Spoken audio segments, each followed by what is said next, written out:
Hey, how y'all doing out there? This your boy Easy Work Boxing. Thank y'all for subscribing to Easy Work Boxing 2.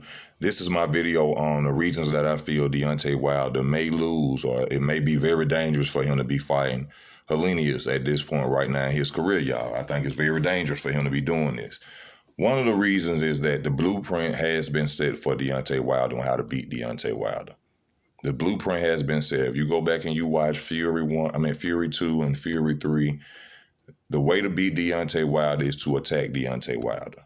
That's all. That's basically all you have to do, especially if you're a fighter of his size and height, which Helenius is. Now, we have to remember that Deontay Wilder hired Helenius to emulate Tyson Fury. Not saying that he did a good job, not saying that he went in there and looked exactly like Tyson Fury, okay?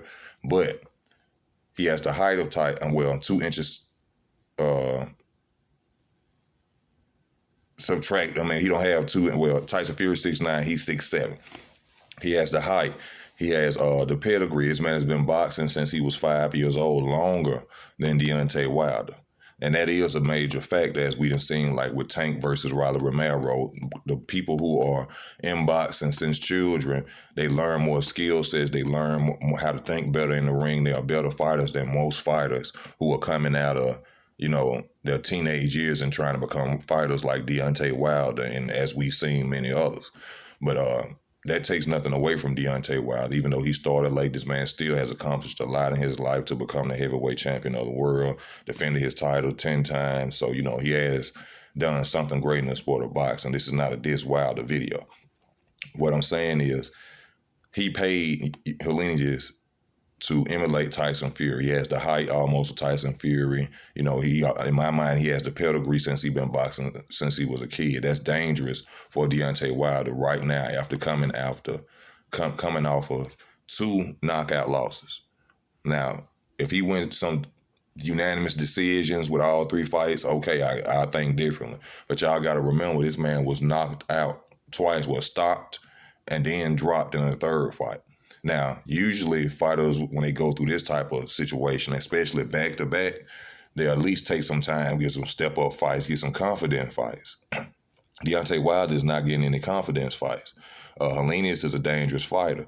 His style is very different. A lot of people was expecting him to lose to Kawanowski. I would expect him to lose to Kawanowski because Kawanowski has the Andy Ruiz speed of, almost, with the hands throwing combinations at you. So I wouldn't expect Helenius to beat him, but styles make fights. I think due to the fact that Wilder was knocked out twice, I think he's rushing himself back into the ring to prove something to the world when he should be proving something to himself, not jumping back out there with a fighter like Helenius. I think he should have took a step-up fight, an easier fight to build up his confidence, to, bring that king ego back into his mindset, before he gets in there, and fights a fighter like Helenius. Now, I'm not saying that Helenius is going to beat Wilder. I'm not saying that. We may see a different Wilder, but what we have understood with Wilder, we could see all the training with Malik Scott. We could see all the new punches and pad work. We didn't see it in the fight with Tyson Fury. So we're going to have a month and we're going to be seeing him doing the training with Malik Scott. But we all know when pressure gets on in the ring, Deontay Wilder's going to go back into his old tactics. Now, not saying that his old tactics won't knock Helenius out. But what I'm saying is, after coming off them knockouts, y'all, he ain't going to be thinking the same. What if Deontay Wilder go to having flashbacks? What if he go in there, this is a big fight for him coming off of losing to Tyson Fury twice, devastatingly twice. He stopped Wilder twice. They're supposed to be the most dangerous man on the planet, y'all. So what I'm saying is the pedigree, the blueprint is all going towards Helenius' favor. This man been doing it for a long time, too. You know what I'm saying? He got power. I wouldn't say he's faster than Wilder. I've seen him become athletic in certain fights where he moves around the ring. I've seen Helenius get knocked out, so Wilder can knock him out. So it's going to be a good fight, y'all. But I'm just telling y'all, for the Wilder fans, I can't say yet. I'm just saying, but this is dangerous for Deontay Wilder coming off them 2 stoppages of Tyson Fury. He's getting in there with a tall fighter like him, and we see he had trouble with tall fighters. They ain't easy for him to knock out, or, he can't get his punches off as well. But one thing we have to admit, though, Helenius is not Tyson Fury, okay? And that's one reason I just can't say right now whether or not Helenius will beat Wilder. But it's something to worry about coming off them knockout losses. You know, the blueprint is out there to beat Wilder. Go towards, bag Wilder up, punch at Wilder, and you can beat Deontay Wilder. I always tell people Deontay Wilder, he throws his jab out when he's moving back. He throws nothing to bring it back to block anything. After he throws his jab, his weakness is you throw that jab with him and come over his jab with a right hand shot. That's how Tyson Fury beat him every time. Hopefully Deontay Wilder and Malik Scott changed this. You know, I'm not a boxing expert, but from me watching and seeing the fight, from what I've seen, that's how Tyson Fury beats him. He knows Wilder lacks defense. After he throws his punches, he doesn't set up any form of defense to block a punch. You know, block, shoot, catch, shoot. Wilder don't know nothing about that.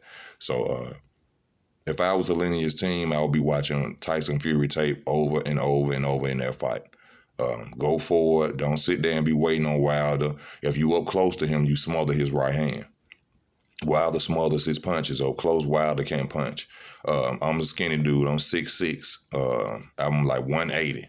And his power comes from his torque, from the speed of his punches. If you're up close, it takes away his power. His arms are so long that he can't punch, you know, like he's supposed to. If you watch Wilder fights, he never can punch. Like, he can't throw a short hook. He don't do that. Wilder winds up. You see what I'm saying? So winding up for them punches can get him countered, can get him hit with jabs. Helenius is tall. Helenius can copy for Tyson Fury in this fight. He can come in big as Tyson Fury, rush Wilder. Not saying that that's going to cause him to win, but the blueprint is out there to beat Wilder. Tyson Fury set the blueprint up. Attack, take him back, make him move back. Makes it look like Wilder can't think in the ring. And, you know, that's a big part of boxing, being able to think and adapt in the ring. And I don't think Deontay Wilder can do that. So that's all my opinion of it, y'all. Not bashing Deontay Wilder or nothing, but this is dangerous coming out for 2 knockout losses. 2, stoppage and a knockout.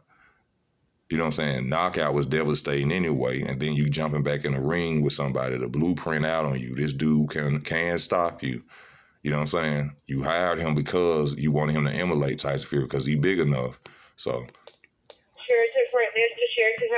So if Helenius follow the blueprint of Tyson Fury, it may be another upset, y'all. That's just my opinion of it. The comment section down there, y'all let me know how y'all feel about it. If you want to support the channel, make the channel grow, help the channel grow, I got Cash App. You see it on the video. You can find out how to do it if you want to. And I just thank y'all for tuning in. I'm going to keep the videos coming, man. Real deal, non-biased talk. I don't care about color, no racism on this channel, bro. We keep it 100% about boxing. I'm out.